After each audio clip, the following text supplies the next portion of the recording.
Donc en fait, moi j'aime bien ce thème d'apprendre à mieux s'aimer parce que le souci, enfin dans nos pays européens, s'aimer c'est assez narcissique. C'est-à-dire qu'en fait, on nous apprend à bien paraître, être bien habillé, être bien foutu, voilà, donner le change, avoir une belle voiture. Et du coup, s'aimer en fait c'est pas vraiment ça. Enfin en tout cas, nous en psychologie, on va pas l'entendre dans ce sens-là.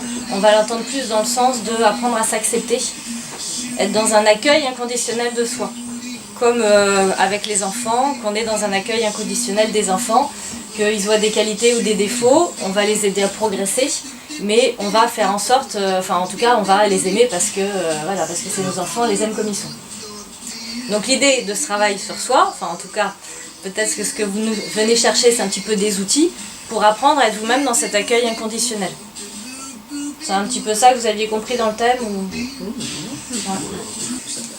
Voilà, alors ensuite tout un programme, parce que déjà pour apprendre à s'aimer inconditionnellement, il faut arriver à se connaître.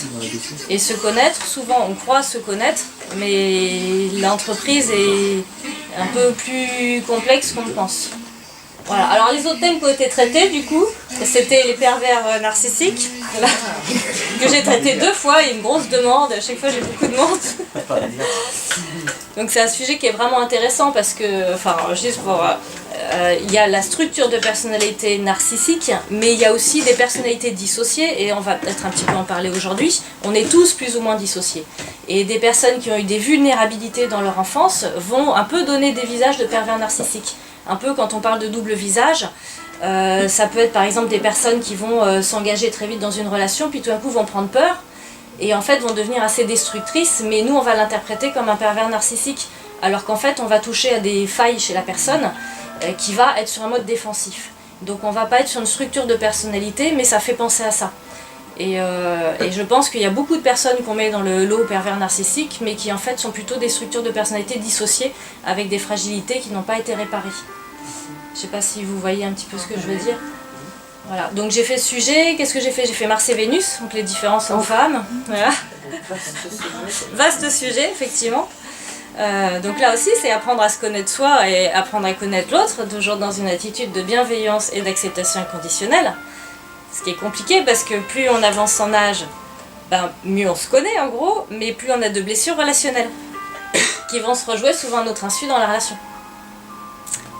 Donc voilà, donc ça c'est intéressant aussi parce que hommes, femmes, on fonctionne pas exactement pareil.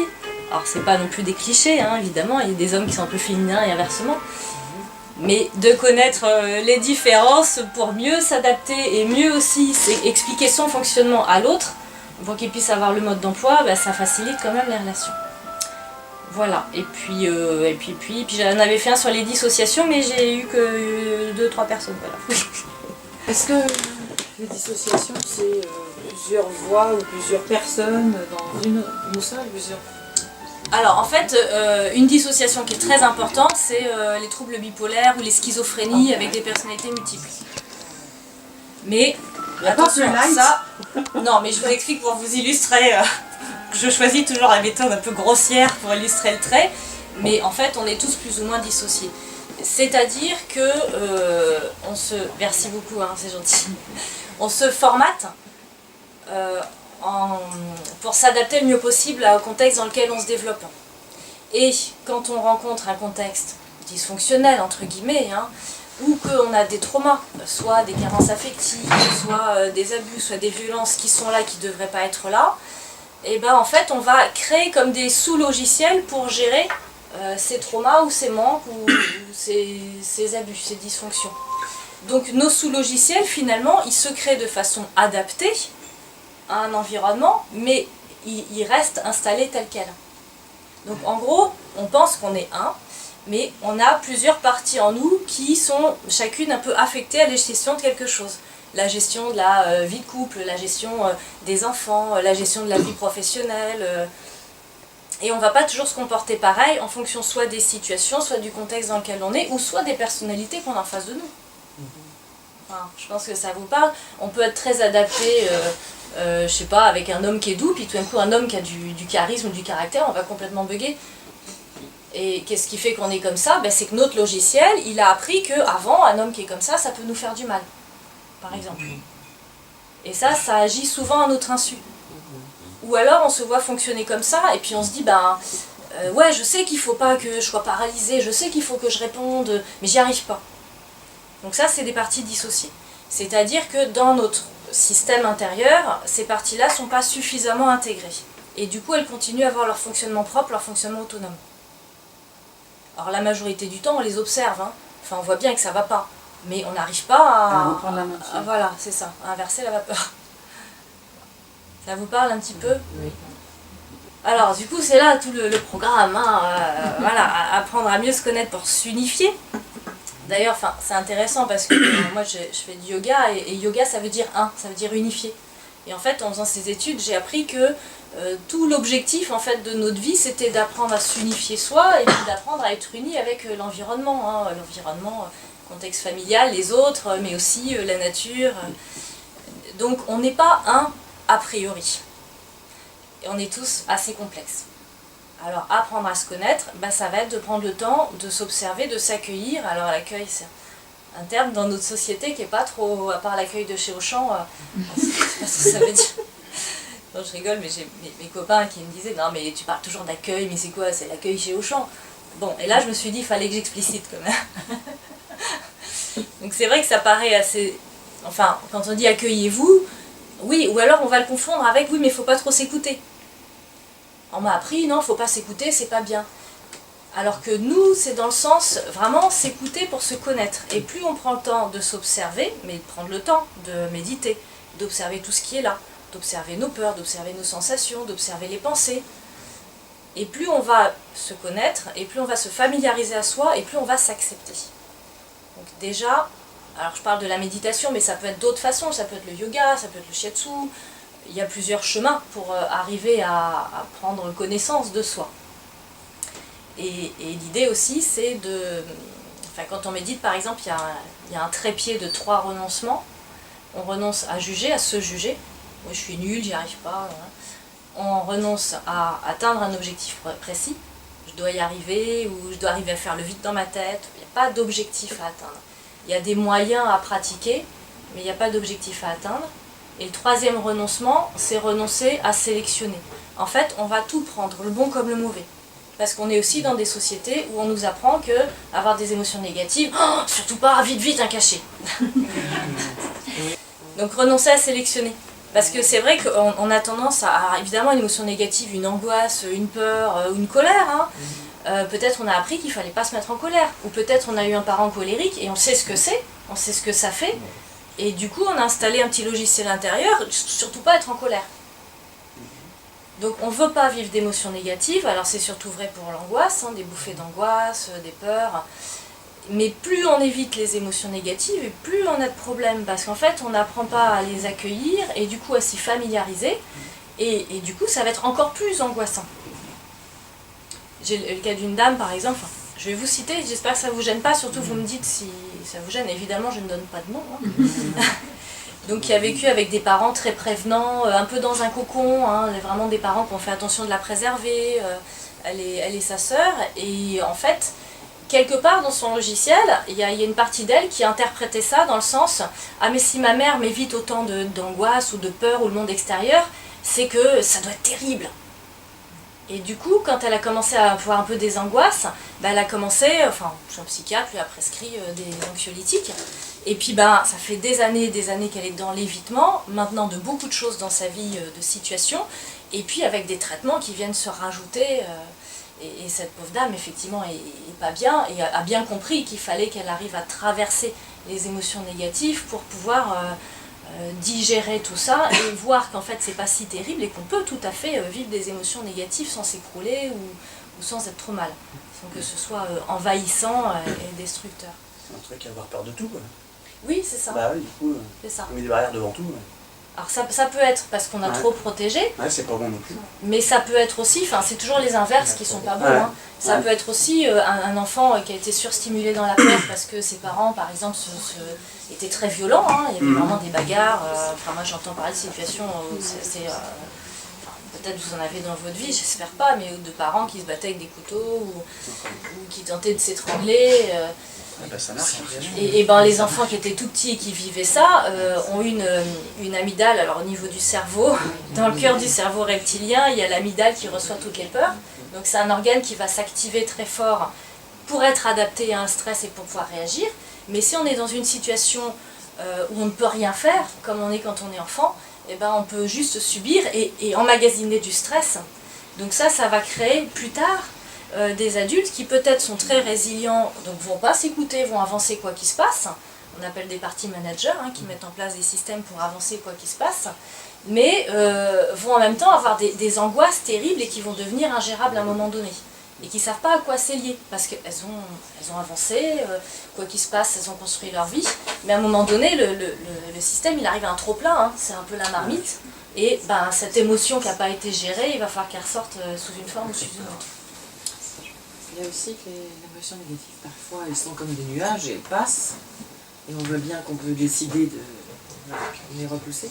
Il y a d'autres moments où on n'arrive pas du tout à tourner la page.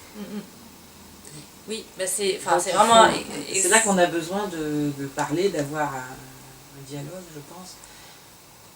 Oui, c'est très intéressant ce que vous dites, parce que le travail qu'on fait effectivement, c'est d'apprendre à accueillir les émotions, de les laisser vivre en nous. Et vous disiez comme un nuage, de les laisser passer, de ne pas s'y accrocher ou de ne pas être en lutte pour que ça parte. Faut pas que j'y pense, faut pas que je sois mal, faut pas que je sois mal pourvu que ce soit pas comme la dernière fois. Donc là, sans s'en rendre compte, on les maintient en fait, parce qu'on va être en lutte, qu'il faut absolument que ça parte. Mais il y a des moments où effectivement ça part pas, parce qu'on est face à des schémas, en fait, des parties dissociées, des logiciels dysfonctionnels, où là c'est trop envahissant. Et là c'est vrai qu'il faut faire un travail d'intégration avec une thérapie qui permette au cerveau physiologiquement de retraiter l'information dysfonctionnelle et de la changer de zone dans le cerveau. De plus être dans le cerveau reptilien, mais d'être dans le cerveau cognitif. Donc là, on va travailler sur de la plasticité neuronale. Voilà, c'est une thérapie, mais où on permet vraiment d'être au niveau des processus de digestion physiologique et chimique du cerveau. C'est pas que parler, parce que parler, le risque c'est qu'on réallume l'amygdale, si on parle d'un trauma par exemple, mais parler, on est juste au niveau de la périphérie du système cognitif. Alors que là, il faut aller chercher l'information au niveau du reptilien et demander à l'hippocampe de retraiter l'information pour que ce soit encodé dans le cognitif. Il faudrait que je vous fasse un petit schéma. Si. Ouais. Vous voyez un peu, ça va. Si c'est pas clair, surtout vous me demandez. Excusez-moi, vous pouvez préciser cognitif, parce que j'en ai une vague notion. Alors, cerveau cognitif, c'est cerveau mammalien, c'est le... en fait, dans le cerveau, vous avez le bulbe central et puis tout ce qui s'est construit autour. En termes de développemental, donc on s'est construit, alors au début on était des poissons, après on est sorti, on a eu des pattes, on était des arbres, etc. Jusqu'aux mammifères. Donc on a eu plusieurs couches. Première couche reptilien, donc tout ce qui gère les réflexes, la peur, le système de défense, la respiration, voilà. Et puis la couche qui est venue ensuite sur la périphérie, c'est le cerveau cognitif, cerveau mammalien. Le cortex préfrontal, tout ce qui va permettre d'anticiper, d'analyser, de réfléchir, de projeter, d'apprendre. Donc c'est vrai qu'il faut faire attention aussi où on n'est que dans de la parole, parce qu'on risque de... Voilà, on en parle, donc c'est douloureux, parce qu'on va réallumer la partie du cerveau reptilien éventuellement, mais on va être juste au niveau de la compréhension, et comprendre ne retraite pas. Moi j'ai dit souvent, voilà, si vous voulez s'analyser, l'analyse, c'est pas la thérapie. On fait bien la différence entre des analyses de sang et des chimiothérapies. Donc c'est exactement la même chose. Si je passe ma vie à faire une analyse, bon, c'est comme si je passais ma vie à vous faire des prises de sang. Vous avez bien compris que vous avez du diabète. Bon, à un moment donné, vous allez me dire, bon, bah alors, vous me donnez mon traitement pour le diabète ou quoi? Donc c'est vraiment la deux différences. Analyser en tout cas, c'est pas analyser, c'est observer ce qui est là, déjà comprendre ce qui est là, accueillir et se mettre ok avec ça, et ensuite le retraiter. Donc c'est vraiment différent d'analyser. En plus, analyser c'est souvent de l'évitement. Enfin, moi je constate souvent, on part dans sa tête, dans le pourquoi, pour éviter d'observer ce qui est là.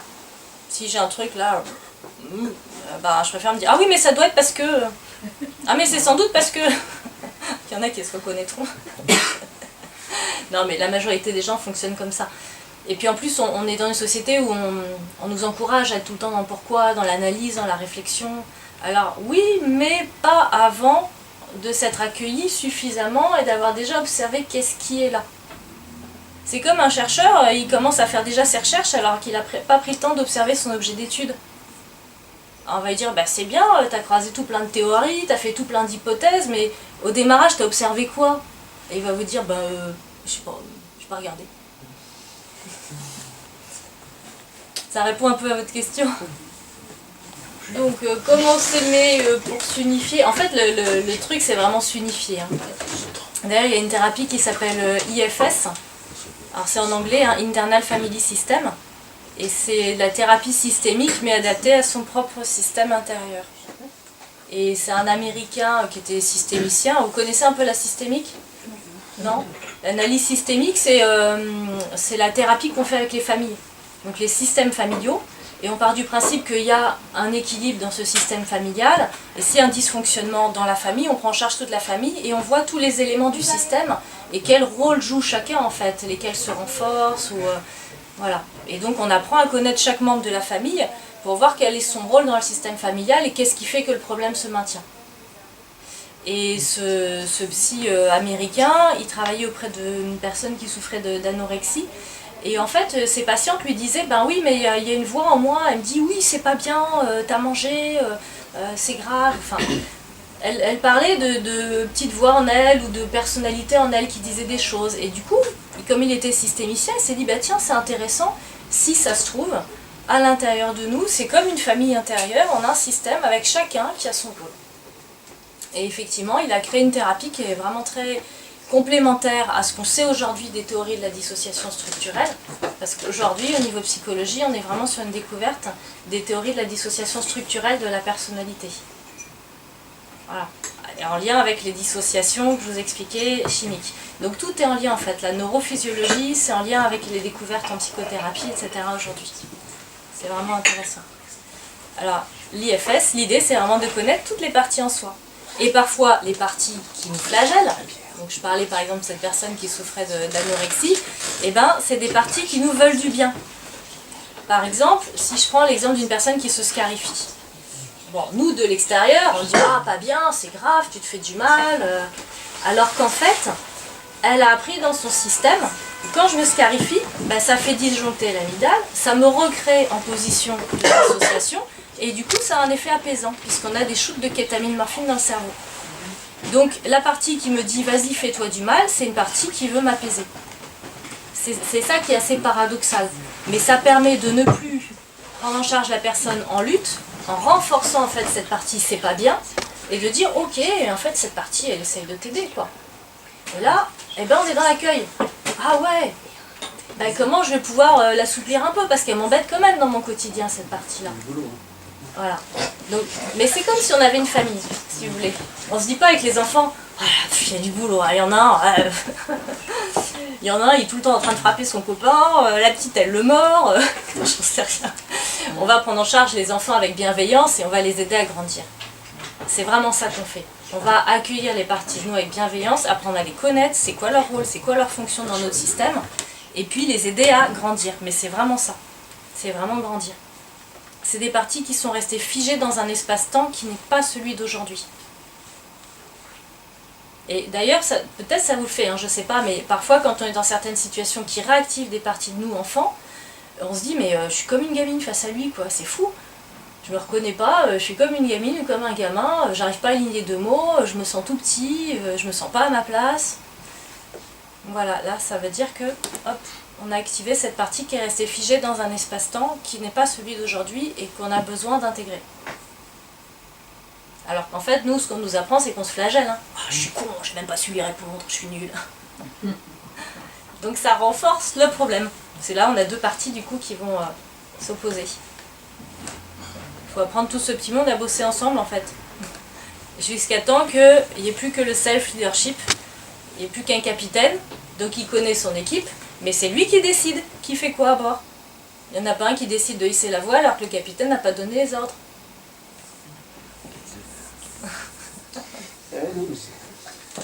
Ça vous parle un petit peu?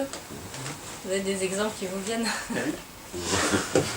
Je sens qu'il y a fort envie de témoigner. Il est un peu timide, excusez-moi. Bon, on est entre nous là. Et le capitaine, c'est nous alors? Oui. En fait, le capitaine, alors, selon les théories, il y a des mots différents, mais en gros, on en revient toujours à la même chose. En IFS, c'est le self-leadership. Dans la théorie de la dissociation structurelle, c'est la PAN, la partie apparemment normale. Et dans d'autres théories, par exemple l'analyse transactionnelle, c'est la partie adulte adaptée.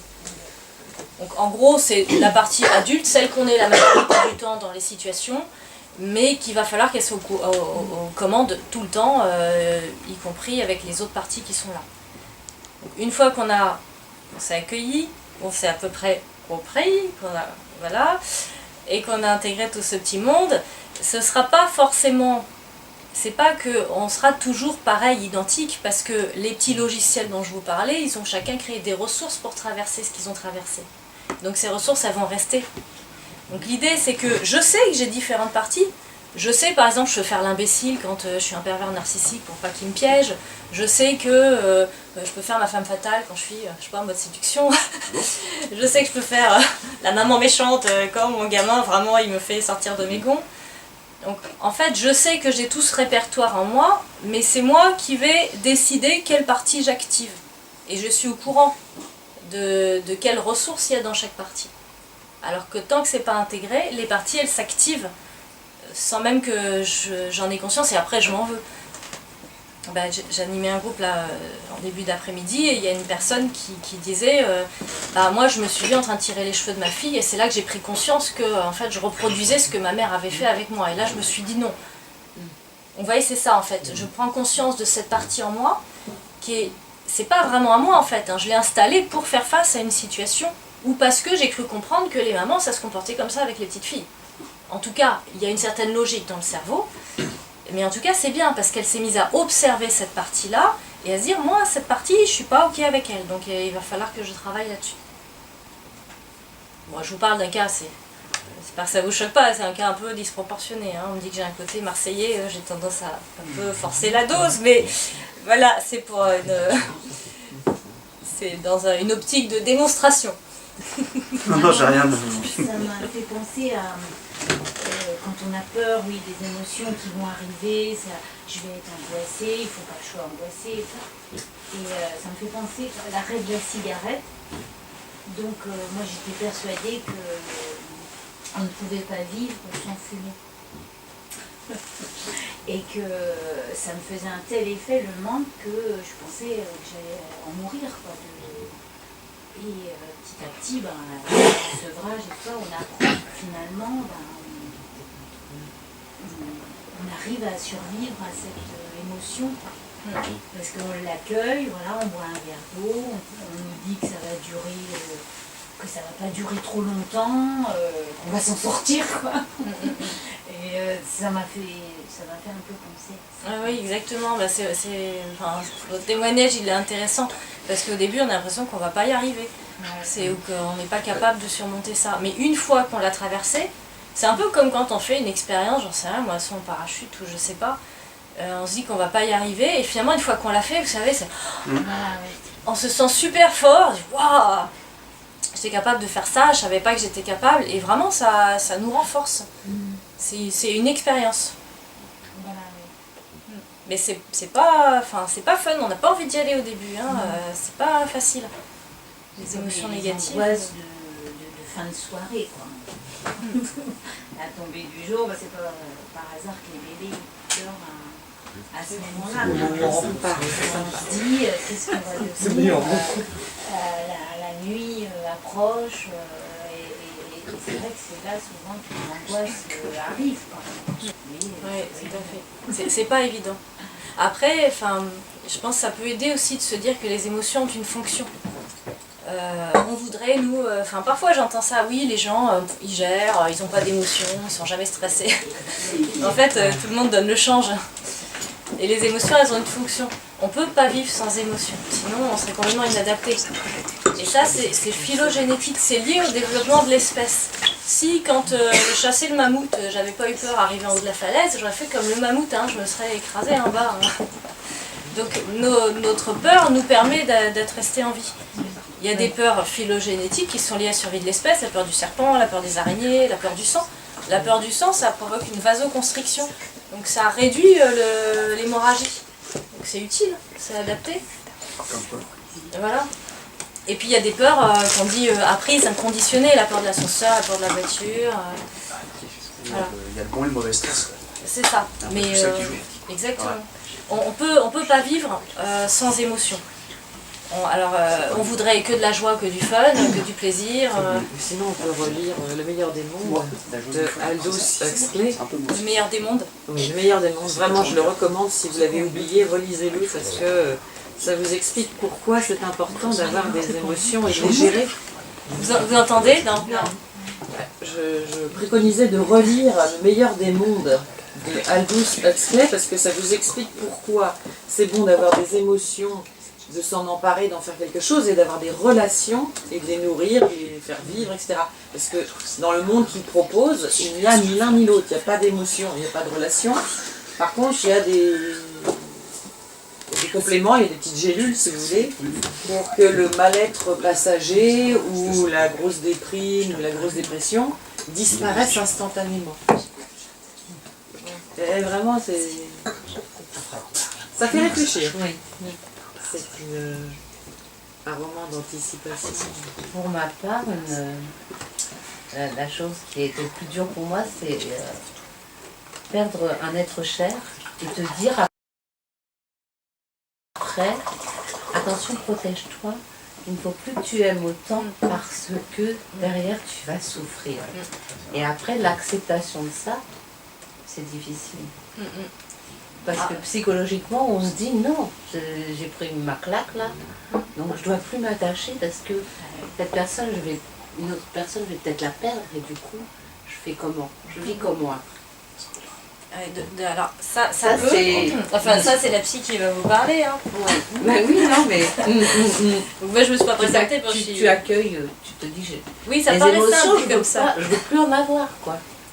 Mais je peux Ça pas. peut, bon, Mais je peux pas. moi j'ai une hypothèse tout de suite qui me vient, que Ouais. ça vient se greffer sur des canaux de problématiques d'attachement. Oui, sans doute. Il faut savoir que 80% des souffrances à l'âge adulte relèvent de troubles de l'attachement précoce. Alors il y a 3 types d'attachement. Un attachement sécure, qui est ce qu'on souhaite, un attachement insécure et un attachement désorganisé. En gros, l'attachement désorganisé, c'est le pire qui soit. C'est en gros une maman qui aime mais qui fait du mal en même temps. Donc ça c'est très compliqué parce qu'on a besoin d'elle, de son amour, mais en même temps elle nous détruit. Alors ça peut créer des schizophrénies parce que c'est impossible de s'y retrouver. Et puis l'attachement insécure, c'est qu'en fait, voilà, je peux passer ma nuit à pleurer, enfin si je suis petit, et que maman vient pas. Donc en gros, je suis en train d'apprendre que le monde, je suis seule au monde et qu'il peut se passer n'importe quoi, on vient pas m'aider, on vient pas me protéger. Et puis ça peut être aussi, enfin c'est lié souvent à de la solitude. Si effectivement l'attachement n'a pas été sécure, c'est-à-dire si on n'a pas été rassuré à chaque fois qu'on avait besoin, on a des parties en nous qui ont souffert beaucoup de solitude, et ça c'est vraiment... Donc une fois qu'on s'était apaisé dans une relation et que la personne disparaît, ça va réenflammer le canal mais qui était déjà là avant. Moi je fais l'hypothèse que si ça ne se digère pas tout seul, si vous n'arrivez pas à accepter, c'est parce qu'il y a un schéma derrière et il y a quelque chose à retraiter de plus précoce. Mais est-ce que c'est pas aussi un fait de société aujourd'hui où la solitude pèse de plus en plus? Il y a des gens qui sont Peut-être, seuls, je qui sais sont pas. bien Ouais. aussi. Après, je sais pas ici comment vous vivez les choses, mais enfin, je vois aussi des gens qui disent moi maintenant le couple, c'est plus pour moi, je suis bien tout seul chez Oui, moi, oui, on se voit oui. pour les week-ends, mais Mais est-ce que c'est une façade aussi? je pense vraiment que tout le monde trouve midi à sa porte. Quoi. En tout cas, si vraiment il y a souffrance, il faut aller interroger est-ce qu'il n'y a pas des canaux anciens et qui n'ont pas été réparés et que ça vient réactiver ce truc-là. Mais de toute façon, un deuil, de toute façon, c'est compliqué. Hein. Enfin, Oui, ça oui. crée beaucoup de souffrance. Ça crée de l'absence. Oui. Mais en général, en 6 mois, 1 an, le cerveau il retraite tout seul. Par contre, d'accepter d'être triste, bon, ça je pense que c'est ce que vous disiez que vous faites, hein, parce qu'il y a des gens qui n'ont pas trop le choix non plus, et qui disent voilà, moi je dois être fort pour mes enfants, je dois être fort pour ma femme. Là j'ai le cas malheureusement. C'est plus se dire la peur de se réattacher. Oui, si je me réattache, je vais encore ouais. souffrir. Ouais. Plus ça. Et oui. C'est-à-dire accepter de souffrir à nouveau. Voilà. Oui. Ah, c'est pas fun, hein, mais Non, si on se c'est met ça, vraiment ouais. ok avec ces hypothèses catastrophiques, eh ben, on va se dire bon ok, c'est prévu dans mon logiciel que peut-être il y a certaines fois je vais souffrir, mais je suis ok avec ça. Ouais. Faut Bah, pas du le coup, faire. on lâche les peurs. Ouais. Mais c'est pas évident, c'est vraiment c'est un travail en méditation ou en acceptation un peu tous les jours, mais tous les jours on va accepter 0,1%. Enfin, c'est pas évident, c'est vraiment à faire en filigrane. C'est parce que hop, il y a qu'à Faucon, non, ça marche pas comme ça. Je pense qu'il y a un deuil à faire avant de reprendre un attachement, je dirais à quelqu'un, s'attacher à nouveau peut-être à quelqu'un sans appréhender la situation. J'imagine que ça peut se passer comme ça. C'est même après, pas forcément de perdre quelqu'un sous forme d'un décès, mais Non, tout à fait. dans un divorce aussi, je pense. Des gens qui se remettent trop vite peut-être avec quelqu'un sans avoir, entre guillemets, fait le deuil de leur relation d'avant, qu'ils soient à l'origine ou pas du divorce, je pense que ça peut engendrer des problèmes. Et il y a des personnes qui vont faire ça effectivement pour éviter de souffrir du manque ou de tout de suite se réengager dans une relation pour pas faire le travail de deuil, pour se dire je suis quand même en lien. Mais on s'en rend pas compte, enfin, Non, dire c'est pas fait de mauvaise volonté. Hein. c'est là où il faut analyser quand même et se dire attention. Oui. Ça peut être une grosse Il y a erreur. quand même du positif. Hein. Il y a quand même du positif dans ce que vous dites. Moi, ce que j'entends, c'est que vous vous êtes engagé dans une relation très fortement, vous êtes impliqué, vous avez été capable de donner, de recevoir, Voilà. etc. Et bon, c'est pas donné à tout le monde d'avoir une relation riche et durable, qui marque. Voilà, j'entends ça. Ben, pourquoi pas une deuxième fois? Oui, c'est très vrai. Hein. On a tous besoin d'attachement. Enfin, de toute façon, vivre seul, ça veut pas dire pas être attaché. Ou je pense par exemple à une personne qui me disait, c'est une femme qui vit seule, et elle dit mais par contre, c'est important pour moi d'avoir quelqu'un à qui penser. Quelqu'un que j'ai dans mon cœur, à qui je pense, que je vois de temps en temps, mais une personne vivait seule. Par contre, elle était entourée avec des amis. Oui. Je pense qu'on est des êtres sociaux, hein, forcément, par définition, on ne peut pas vivre tout seul. Mais si vraiment l'attachement il fait souffrir à ce point-là, il faut interroger peut-être d'autres choses d'avant. Mais C'est sûr toujours une que question de proportion. la nature de la relation qu'on a pu avoir avec ses parents étant petit détermine énormément de choses. Parce que si effectivement l'attachement n'était pas de bonne qualité, je dirais, il est insécure, pour reprendre tes paroles, effectivement, dans la relation ne serait-ce amoureuse, ça doit énormément avoir d'impact. Si l'attachement, mettons, a été insécure, désorganisé, hein, c'est ça, évitant, la personne n'aura pas forcément besoin de voir complètement celle ou celui pour qui son cœur bat, entre guillemets. Alors que si c'est sécure, ça sera plus dans une relation, je dirais, normale, où chacun veut voir l'autre, vivre l'autre, vivre des moments avec l'autre, etc. Donc c'est parti de nous, effectivement, pour rebondir sur les différentes parties de nous qui sont construites avec ces attachements insécures ou désorganisés. Tant que ça n'est pas observé, accueilli, intégré, on va le rejouer dans nos relations affectives, parce que c'est le jeu privilégié de l'attachement. Et sans s'en rendre compte, on va demander à l'autre de nous nourrir ou de nous réparer. Mais on ne s'en rend pas compte. Donc si l'autre ne colle pas à nos besoins, mais nos besoins d'avant, nos besoins d'enfants qui n'ont toujours pas été comblés, ça ne va pas aller. Alors soit ça va nous mettre en colère, soit ça va nous faire souffrir ou nous créer des manques terribles, mais en fait c'est pas l'autre le problème. Mais ça, souvent on a du mal à l'observer, c'est pas évident encore une fois. Hein. C'est pas l'autre le problème, c'est nous. Et même quand on observe, il est difficile de savoir quelle démarche adopter. Observer, accueillir cette partie de nous, savoir quelle est sa fonction dans notre système, à quoi elle sert. Parce que si elle est là, c'est qu'elle sert ou qu'elle pense être encore utile aujourd'hui. Si je reprends par exemple la partie qui se scarifie, je vais dire des exemples forts encore à chaque fois, mais je me dis, voilà. C'est une partie qui croit vraiment qu'elle soulage, d'ailleurs c'est vrai que ça soulage, mais c'est une partie qui pense que si elle n'était pas là, la personne ne pourrait pas être soulagée. Donc en fait, il faut apprendre des ressources à la personne pour se soulager autrement et apaiser la partie qui se scarifie. Parce que souvent, c'est un petit dialogue intérieur avec les différentes parties de soi, et quand on les met en lien, la partie qui se scarifie par exemple, elle va dire non mais si tu me supprimes de ton système, t'es en danger, hein. Vous voyez ce que je veux dire? Et c'est vrai, alors je prends une partie qui scarifie, c'est pas aussi gros, c'est pour illustrer le truc, hein. Mais oui, si j'ai plus cette partie protectrice, enfin en tout cas elle pense me protéger, mais c'est ce qu'elle a fait pendant des années. Ça a fonctionné à l'époque. Parce que peut-être si je m'étais pas scarifiée, je me serais suicidée quand j'étais gamine. Parce que quand on a, enfin scarification c'est des traumas graves. Hein. C'est qu'il y a un problème quand même. Mais finalement cette partie, elle a trouvé de quoi rester en vie quand même. Ça va, mais ça pas. Et tous les warnings s'allument quand on veut supprimer. C'est pour ça qu'on ne veut pas supprimer, on veut intégrer les parties. Si on veut supprimer ces parties protectrices, ben elles allument tous les warnings. Oh attends, et si je suis plus là, et comment tu vas gérer? Mais ça peut être une partie qui agresse les autres. Par exemple, une dame qui me disait, moi au boulot, je fais la femme fatale, je casse tout le monde, alors qu'en fait c'est une dame qui est adorable et hyper à l'écoute. Elle dit, j'ai compris mon mécanisme au boulot, je fais ça parce que c'est mon mur de protection. Et ça me permet de ne pas être emmerdée. C'est comme ça que tout le monde me redoute, tout le monde a peur de moi, et on ne vient pas me chercher. Mais en fait, ça ne lui convient pas à son système de valeurs. C'est un masque. Mais quand on a voulu, voilà, quand on a voulu retraiter cette partie a dit non mais attends, moi je suis hyper utile, hein, je suis ton bouclier, si je suis plus là, mais tu vas être vulnérable, hein, tu vas tout prendre mal, tout le monde va te détruire, tu ne sauras pas te défendre.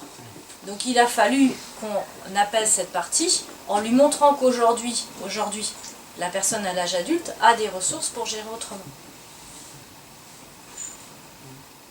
C'est une mise en relation de l'adulte d'aujourd'hui avec l'enfant. Comme vous feriez aujourd'hui en disant, l'enfant viens mon chéri, voilà, je vais t'écouter, puis je vais te montrer moi comment je fonctionne, puis tu verras après ce que tu choisis de faire.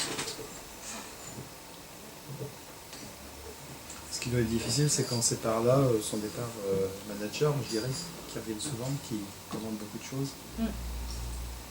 Manager, c'est des parties, enfin si je rajoute le sous-titre, c'est des parties qui ont appris à avancer coûte que coûte. Donc on s'écoute pas, on avance, la grosse Bertha. Mais c'est des parties qui ont des ressources parce qu'elles s'écroulent pas, elles sont fortes, mais c'est des parties qui amènent au burn-out si on les intègre pas. À l'épuisement professionnel. Parce qu'elles n'écoutent pas les autres parties qui crient en disant moi j'en peux plus. C'est acceptable. Voilà. Donc c'est des parties managers, c'est des parties qui nous font avancer, qui nous permettent de rester debout. Il y a des parties pompiers, la partie qui scarifie par exemple, ou la partie qui nous fait manger, peut-être de trop. Mais c'est des parties qui apaisent. C'est la seule façon que j'ai trouvée étant gamine pour m'apaiser de cette solitude, et je me sentais bien dans ces moments-là. Donc le cerveau, il a appris que ça fonctionnait. C'est un bon anxiolytique. C'est ça, c'était pas inadapté à l'époque, ça l'est devenu après avec le temps à l'âge adulte. Mais ça, c'est une partie pompier, la partie qui va éteindre le feu émotionnel, c'est les parties qu'on appelle pompiers. Et c'est les parties contre lesquelles on est en lutte. Alors qu'en fait, c'est les pompiers, ils sont sympas, ils viennent nous aider à éteindre le feu. Et nous, on veut tuer le pompier. Donc là, le pompier dit, bah non, moi, on me donne d'intervenir, il y a le feu, moi je fais mon job. Mais quelquefois, on peut avoir l'illusion aussi. Avec ces parties-là, on peut avoir vous entendez? On peut avoir une illusion que ça aille mieux aussi. On peut se tromper. On peut se tromper, effectivement. Lorsque, je sais pas moi, une personne qui va avoir des tocs parce que elle va penser que si elle passe pas par des rituels, elle va pas aller mieux, il va se passer des catastrophes, machin. Donc ça va être une illusion quelque part. D'avoir ces... Très bon exemple. Ces gestes parasites, ces comportements parasites. C'est vrai, parce que ça peut polluer une vie, hein, ça peut polluer une relation aussi, voilà, exactement. Les tocs, bah, peut-être Jean-Luc, j'ai appris ça de Jean-Luc, bon, qui vient de nous rejoindre. Jean-Luc Saladin. C'est trop de préfrontal, merci Jean-Luc. Donc c'est plutôt bien finalement, parce que préfrontal c'est cognitif, c'est ce qui nous permet d'anticiper, de programmer. Donc au démarrage c'est plutôt bien, vaut mieux avoir trop de préfrontal que pas assez.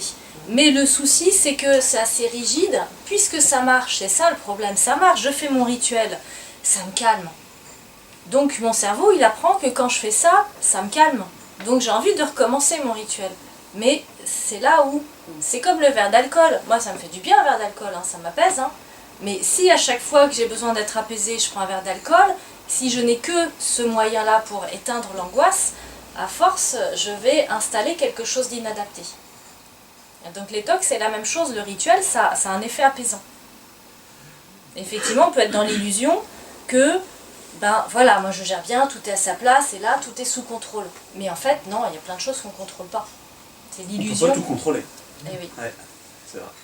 Épictète, il disait ce sur quoi on peut agir, agissons dessus, et ce sur quoi on ne peut pas agir, acceptons-le. Philosophe stoïcien de je sais pas quoi, très très vieux. Bon. C'est pas faux, déjà. D'avance. Mais c'est compliqué effectivement d'accepter, surtout pour les gens qui ont trop de préfrontal, qu'il y ait des parties qu'on ne puisse pas contrôler.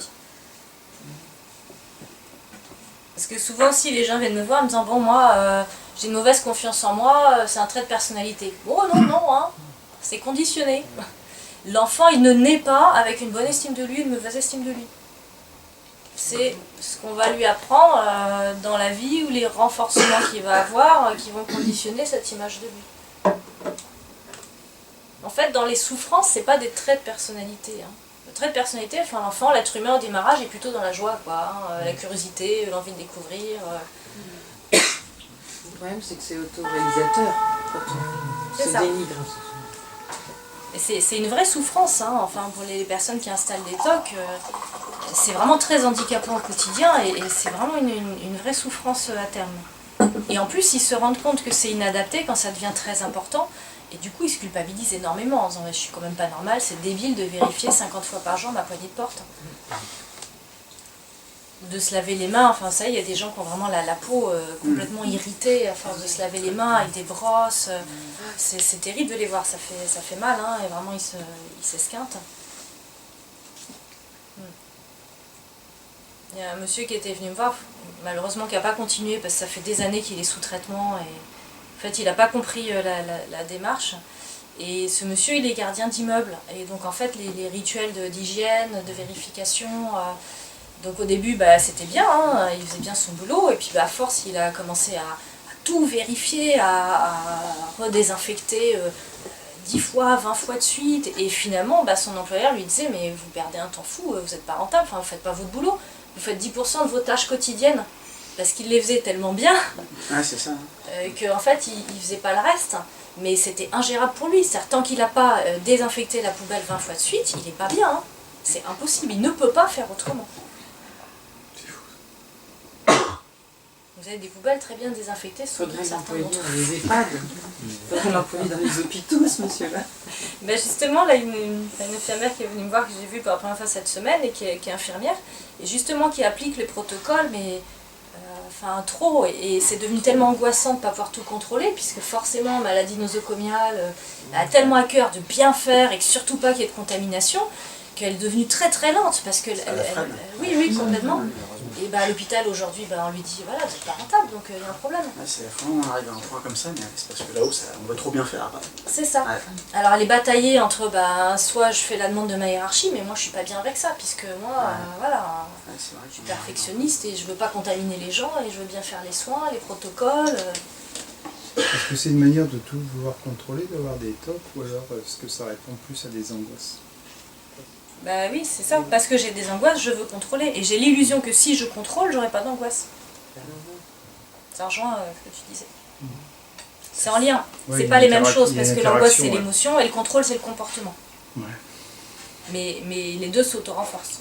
Ça c'est vraiment important aussi, enfin, en thérapie cognitivo-comportementale, on met les choses dans les bonnes cases, parce que sinon nous on a tendance à tout mélanger. Donc, il a fallu que je vous rapporte mes outils. On travaille avec des cercles vicieux, des analyses transactionnelles en TCC. Et par exemple là, quand tu dis est-ce que l'angoisse ou le contrôle, moi direct je vois hop, angoisse, case émotion, contrôle, hop, case comportement. Donc les deux sont en lien, mais ça n'est pas la même chose. C'est comme si vous me dites oui, enfin moi je range mes chaussettes avec mes casseroles. Ah, c'est pas la même chose.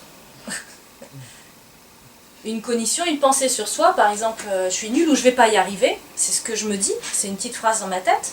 C'est dans la case pensée. Par contre, ça crée de l'angoisse. Donc c'est en lien, mais c'est pas la même chose. C'est pas parce que je suis en train de penser ça, comment dire, souvent on confond la situation. Par exemple, j'en sais rien, quelqu'un qui me dit mais t'es vraiment nul, t'as pas compris ça. Bon, c'est pas sympa, ok. Mais du coup, moi, je vais avoir une certaine interprétation de la situation, donc j'ai ma cognition à moi. Alors soit je me dis quel con. Et là, ça ne me crée pas d'émotion négative parce que basta, celui-là, fais-moi penser à ne plus lui parler. Soit je me dis, ouais, il a raison, c'est vrai, je fais jamais les choses comme il faut, d'ailleurs ma mère me l'a toujours dit. Et ça réenclenche un petit logiciel intérieur qui me crée une angoisse, un stress, voilà, qui me fait faire un comportement en lien avec l'angoisse. Donc soit je vais m'excuser platement, soit je vais vérifier mon truc 20 000 fois de suite, ou soit je vais éviter les relations sociales en me disant je suis pas à la hauteur au niveau culturel, donc je peux y aller parce que sinon tout le monde va voir que je suis pas là. C'est le doute, on se met en doute. Ouais. Alors le doute c'est l'émotion, case émotion, et case comportement c'est ce que je fais. Et ce que je fais, ça peut m'amener à éviter toutes les situations sociales où peut-être je serai confrontée à ça qui me refera douter. Vous me suivez un peu avec les cases, vous voulez que je vous les dessine, les liens? Tout dépendra de ton degré d'estime de toi. Si tu as une bonne estime confiance, de toi, ouais. voilà, si tu as une bonne estime de toi, un bon rapport de confiance en toi, forcément, ça sera le premier cas, comme tu as illustré, quelqu'un celui-là, puis tu vas, ça va passer par-dessus la tête. Quoi. Donc, effectivement, si tu as des schémas de manque d'estime de toi, parce que ça remonte à très loin, on t'a toujours dévalorisé, machin, forcément là, ça... C'est ça. Tu repars dedans. Ouais. Ouais, c'est vrai. Et cette analyse fonctionnelle, c'est des outils, TCC. En tout cas, tout s'auto-renforce. Et moi, ce dessin, je l'ai imprimé un peu dans mon circuit imprimé et je m'en sers tout le temps. C'est hyper utile. Et ça simplifie vraiment les relations. On voit ce qui se passe. Alors, on peut rentrer dans ce cercle vicieux par la case où on veut. En général, on rentre, merci, comportement.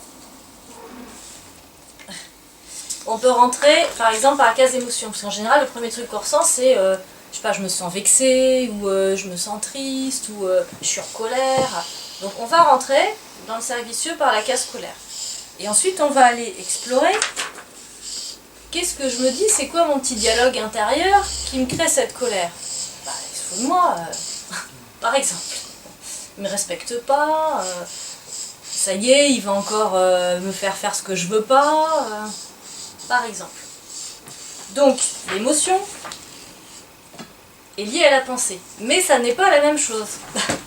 On essaye un petit peu, alors avec des exemples simples, pas des choses intimes ou qui vous mettent mal à l'aise, enfin si vous le sentez.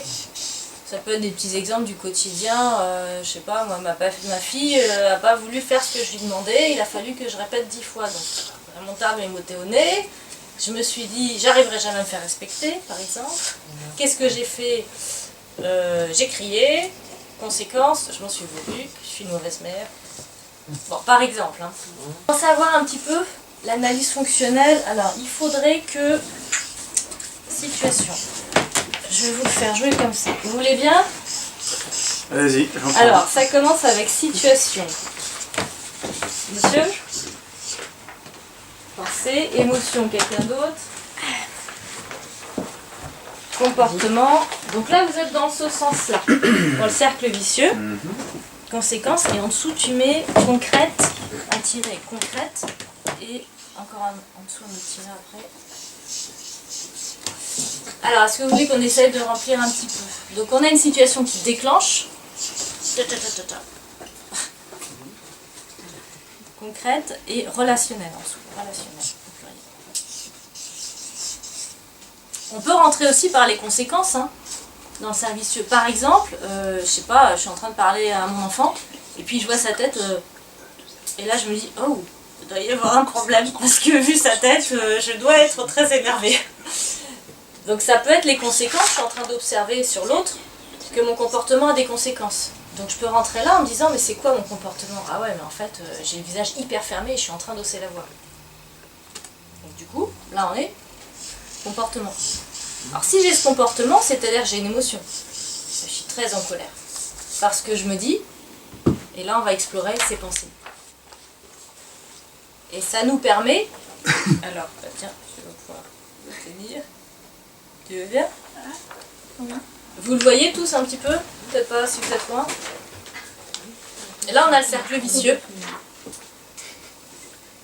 Donc il y a une situation qui déclenche.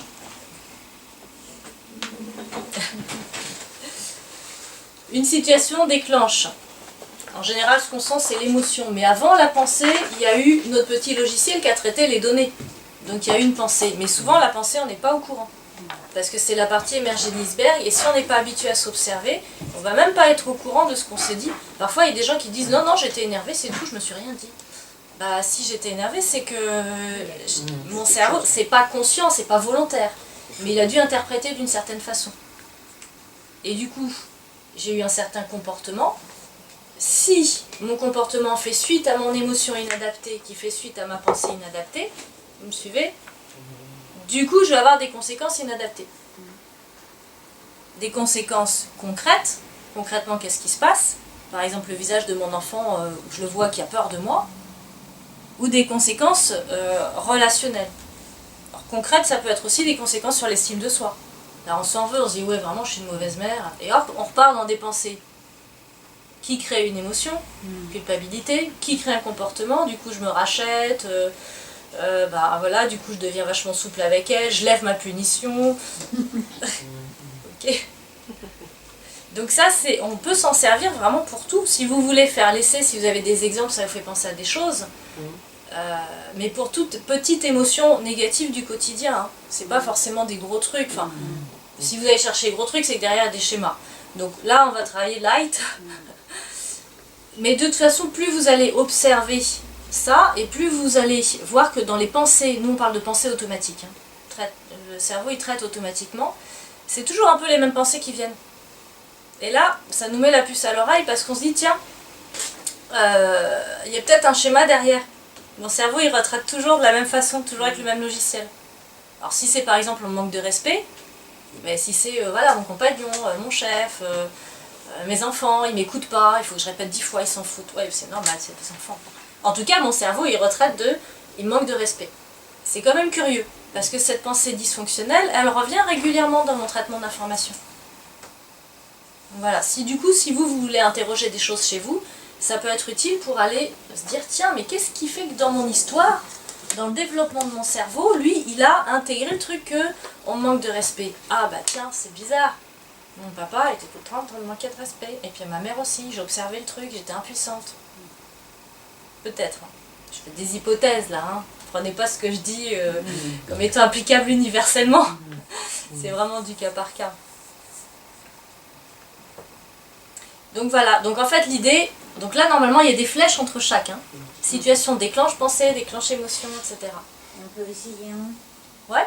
Oui, je sais pas, je pense par hasard à une femme qui travaille, qui est submergée de boulot, enfin tout ça, elle arrive, il n'y a rien de prêt à la maison, personne n'a mis le couvert, il y a du linge qui traîne partout, le mari fait un jeu vidéo, machin, Oh la situation. Oh le cliché. les gosses ils sont Les dans enfants la télé, c'est le bordel. Ouvre les fenêtres, on va Elle tous sauter. arrive, donc il y a une situation, Très bien. mais en même temps c'est un couple, une famille qui s'entend bien, donc ça c'est la situation. Exactement. Donc, Et ça déclenche quoi chez elle? et donc c'est elle qui fait tout le travail. Alors là on est dans quelle Les case? pensées Non, Dans les pas. conséquences. Conséquence. Non, Non plus. elle fait tout le travail. Mais ça, c'est ce qu'elle pense ou c'est ce Donc c'est l'émotion Oui, qui c'est la fatiguée, pensée, sans c'est ce qu'elle effacer. pense. C'est ce qu'elle pense, elle. Donc Ah, c'est colère. ce qu'elle se dit. qu'elle se dit. Voilà, donc après dit. D'accord, colère, voilà, elle c'est se fait Parce tout que bon. moi, ce que j'ai pensé, elle fait tout le travail, j'étais un casse-comportement, Ah c'est ce non. qu'elle fait. Non, non, non, non. Ah non, Non, D'accord, c'est ce qu'elle se dit. Il n'y a que moi qui bosse Il y a que ici, moi qui tout le monde se repose sur moi. Tout repose sur moi. c'est moi le pilier de la vie du foyer. Et l'émotion, c'est qu'elle en peut plus. Voilà.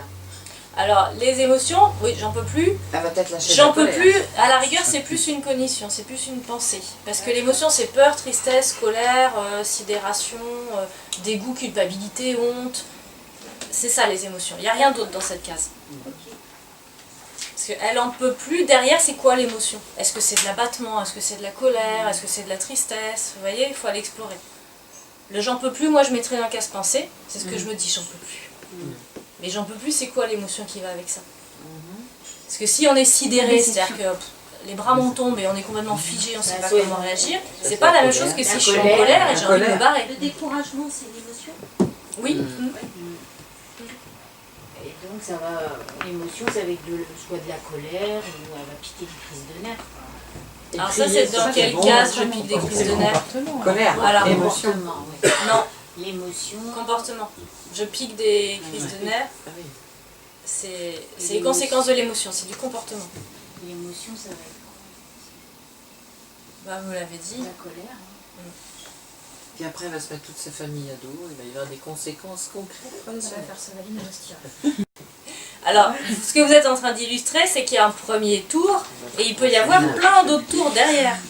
Parce que si je fais un premier tour avec de l'inadapté, eh ben je continue à mouliner. Et c'est en ça qu'on appelle le cercle vicieux, ça s'auto-renforce. Donc il faut casser ça. Moi, c'est tout simple, hein, pour casser, on en parle souvent, hein, c'est le dialogue. Le dialogue dans le couple. Dire, bon, bah, maintenant ça suffit, écoute, voilà, tu travailles comme moi, je rentre, je suis fatigué comme toi, il y a les tâches domestiques à faire, bon, ben, on se les partage.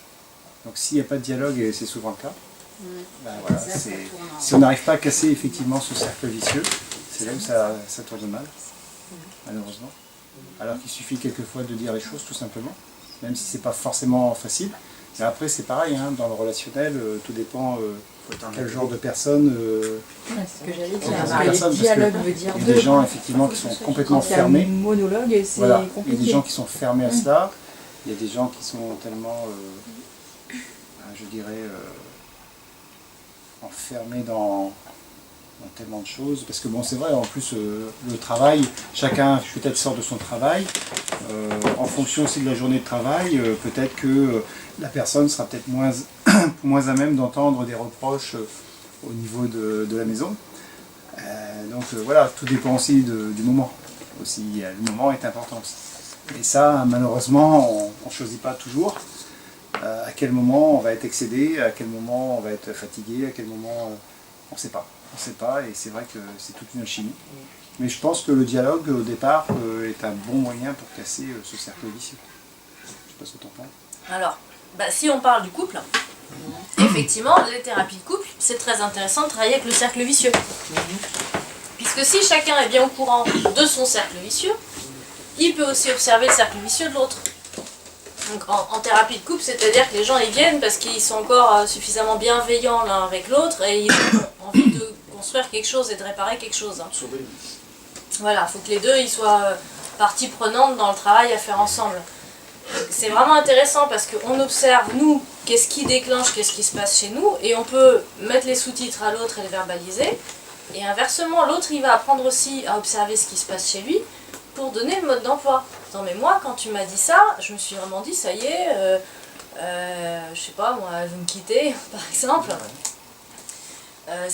Peut-être ça a appuyé sur un schéma chez nous, et du coup, on a eu une attitude, comportement complètement inadapté, et en face, l'autre a rien compris. Et c'est là où on rentre effectivement dans des cercles vicieux de couple. Si on se dit pas, mais moi, quand tu m'as dit ça, voilà ce que je me suis dit, voilà ce que j'ai ressenti, eh ben, on peut pas comprendre. Mais ah bon, c'est ça que tu t'es dit, mais attends, ça avait rien à voir.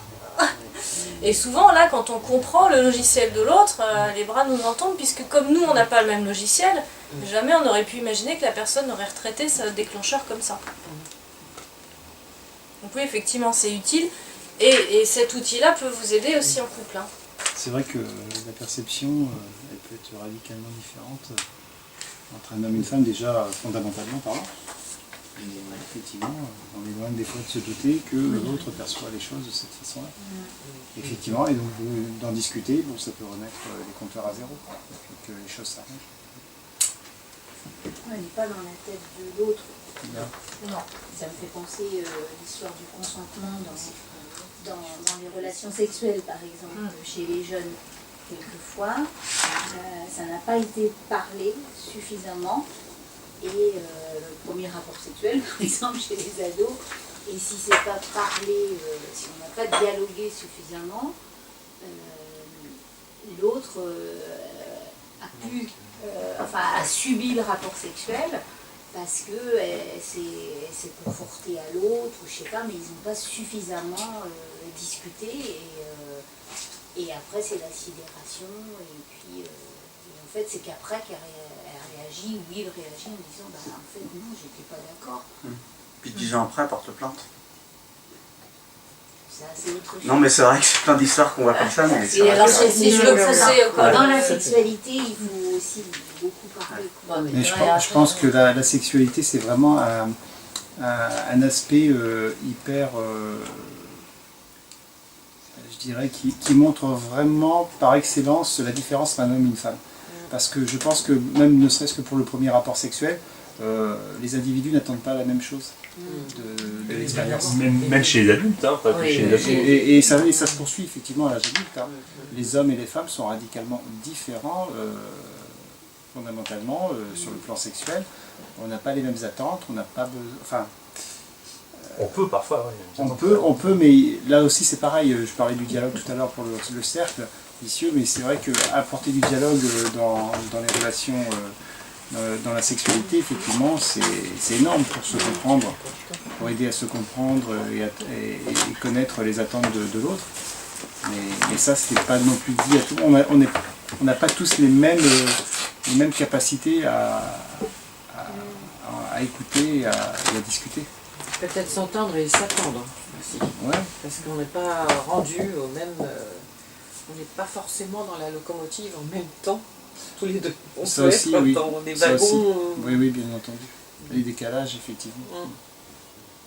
Si ça convenait à peu près à vos attentes, il ne faut pas hésiter à me dire. Si vous voulez prendre ma carte et m'envoyer un petit mail, comme ça, moi, ça me permet de réajuster aussi par rapport à vos attentes pour les prochains apéros psycho. Mon prochain, c'est le 1er décembre. Le thème, je ne sais pas encore. Alors, dans l'idéal, c'est aux gens de choisir, quoi. Moi, après, je m'adapte. Mais la dernière fois que j'avais proposé, il n'y a personne qui a répondu. Alors, donc, du coup, j'impose.